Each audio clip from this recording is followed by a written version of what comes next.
Hello friends, जय जगन्नाथ। आपण मन को स्वागत।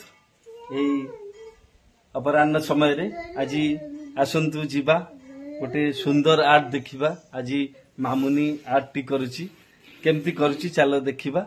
आपण मन ताकू कमेंट रे कहिबे से केमती आर्ट टी करिची। आसंतु जीवा मामुनी आर्ट देखिबा।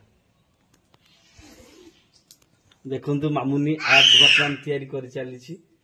बर्तमान ये सनफ्लावर करुच्ची, सूर्यमुखी फूल करुच्ची आ सुंदर भागे ताधीरे रंग दौची। आपण मान देखि पारथिबे।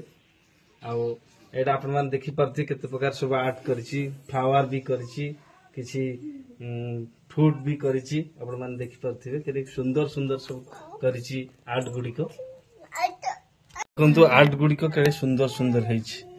तरबुज करिची आ अंगूर भी करिची, मैंगो आंबो भी करिची। आपण मान देख पारथे एक क्यू करची, तापरे काकुड़ी करची, गाजर करची, टमाटो करची, एटा लेडी भेंडी भी करची, ग्रीन मटर करची, रोज करची, मंदार फूल करची।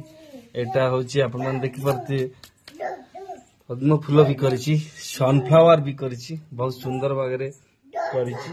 तो मु कहूनी आपण मानकर मतरे आपण कहंतु से केमती करची। सुंदर सुंदर आर्ट गुड़िक दिव्यश्री निजे आंकी आपण मैंने देखी पार्थिबे।